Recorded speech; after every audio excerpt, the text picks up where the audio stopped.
his manager or whatever. So what is your relationship with Andrew and how do you meet him? Okay, so anyone who knows Andrew Tate knows that you don't manage Andrew Tate. So I'm not his manager. He doesn't have a manager. He manages himself.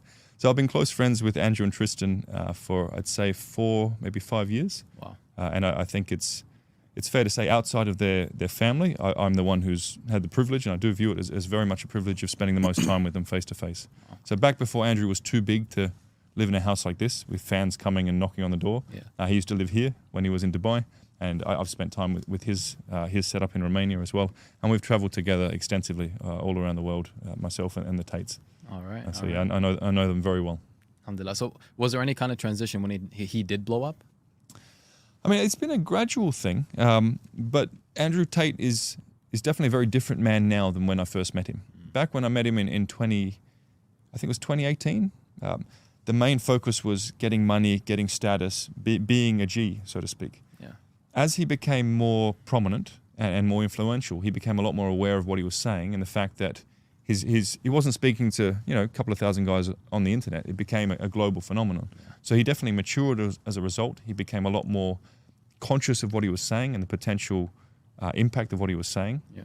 And you'll see if you look at the final message on Rumble, that's the current Andrew Tate. Very mature, very logical, very rational, very aware of his impact. Yeah. The issue that we have today is everyone's referencing things years ago saying, oh, what a bad man he is. Yeah. That was when he had 10,000 followers. Yeah. You know what I mean? Now that he has millions, the attention of the world, he's a lot more aware of the duty that he has to put forward a very positive message. And that's one of his key focuses now. Yeah, absolutely. And how has being a Muslim, shifted that for him? Well, there's no drinking for one, which I'm all for. Alhamdulillah. Like, I really mean that. Our man Tristan likes a drink, and we're all very competitive as men. So, I mean, as you've seen from some of the footage, there was a lot of drinking. Andrew stopped drinking completely. Not a single drink. Not a single drink, man. And I know I'm with him on the jets. I'm with him. We travel together. Yeah. Not a single drink, which I think is great. But also anything he does, he wants to do it properly. That mindset of professionalism and of commitment. So I'd say that's the first big change. Secondly, he has a genuine, I think, a bit of an inner peace thing coming through, which I haven't seen before. He's a very driven man. There's a lot of focus to conquer and we can talk about that more. I think his reversion to Islam has brought more of an inner peace than I've seen in him before, which I think is quite a beautiful thing. Wow, absolutely. And I think we can all say that we've seen it in his recent videos as well. Even the way he talks to people like Aiden Ross, motivating them, even from an Islamic perspective, kind of giving dawah to them in a way. It's a beautiful thing to see. But on the topic of Andrew Tate, how was he doing in the case? If you don't mind speaking about that. No, 100%. Like? Very happy to. So the thing with Andrew, a lot of people don't understand is he's lived a very challenging life. Yeah. And I think it's great that people are concerned for his welfare, but he's rock solid. He and his brother are two of the most mentally disciplined people I've come across. They're very strong-minded. Yeah. This is just another in a lifetime of obstacles. Again, these guys were so hungry at one point, they were going to KFC to take out the left in the box chicken, freeze it at home, and then unfreeze that over the weeks to come to sustain themselves while they were fighting. Wow.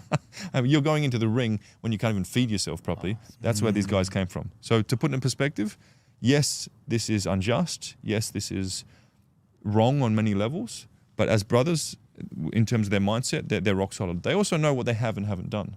They know that these charges are nonsense. They know that that will come out. And so, to be honest, they're in good spirits. Yeah. They're fine. Absolutely. Do you think Andrew Tate being a Muslim is helping him with his confidence now? Definitely. I know that one of the few books he has access to is the Quran, and knowing him, he'll be devouring that. That's he needs something. He doesn't have a phone. He doesn't have his usual work. I'm willing to bet that he's spending a lot of time reading. And one of the things I give dua for, that I pray for every day in the mosque, I'm trying to get to the masjid every day, is that this experience brings him closer to a faith that is lasting and is real. And I believe that's happening.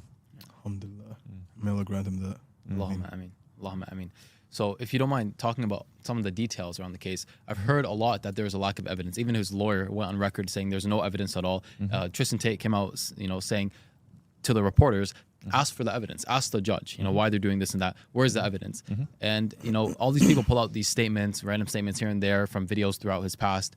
And my question is, if these statements are so grand and so obvious that he did whatever they're claiming he did, either why have they not been admitted into the evidence, or why do people keep saying there's no evidence at all? So first of all, I'm not officially, authorized to represent him. I'm his friend. I'm not his manager, as some people would say. Yeah. Also, I can't speak on behalf of the lawyers, but as his friend who's watching what's happening and having been in Tate's house and spent time there, the way I would answer that would be to apply basic logic. So there's CCTV in and outside of his house. Yeah. I've seen the system. I'm a security professional. I looked at, we did a bit of a review. It's a pretty good system. Why isn't that being used in court? That's one. Yeah. Two, this is a famous and wealthy man with a lot of influence. Is it really that rare or that unique to have false allegations against famous men with wealth, with influence? Third, if we look at, and again, I don't want to say anything that I shouldn't legally, but if we look at the source of these complaints, as I understand it, they're not from the most... Initially, for example, there was this narrative that, these are innocent women who have been taken from the village and they've been exploited. If you look into this details, these women are far from poor village girls. They're women who were working as, in that industry, which I think is haram, and I don't have anything to do with it, but they were working in like strippers or OnlyFans, these sorts of things prior. They have been known to be, and it's very difficult to talk about, these women are not innocent. Yeah. And they also, as we saw today, come out. There's phone records of them plotting together as to how to best extract resources and essentially do what is quite predictable. Yeah. And again, I don't think this is a gender thing. We don't need to gender it. Certain levels of people will do anything they can to get ahead in life, even if it means ruining someone else's life. I believe it's a lot more logical to assess that we have some people using nefarious tactics to get resources or attention or whatever the agenda is. I think that's a lot more realistic than someone who's very wealthy having to exploit someone for a small amount of money. Yeah. When you are driving a Bugatti and flying in private jets, logically, do you have the time or the attention to try and exploit someone for low levels of money? Again, yes, there's a lot of people saying there's no evidence, but on top of that, there's no logic being applied here. Yeah. And if we look at the other side, we know that he's very influential. We know that many different people with significant power would like him to shut up and stop empowering men, stop speaking pro-traditional values, perhaps stop representing and bringing attention to Islam. Isn't it a logical conclusion that perhaps there's an agenda here? Yeah. And again, I'm not a lawyer, but we can see with some of the tactics that are happening, why is the CCTV footage not included? Why are there all these leaks coming out? Yeah. Why are they being held for such an extended period of time without charges? Yeah. I understand Romanian law is Romanian law. I don't, I'm not going to criticize a legal system. I'm not a lawyer. Yeah. But on a logical, ethical, human level, if you have evidence, why would you not charge somebody? Yeah. These things, for me, as a layperson, as a non-legal professional, they don't add up.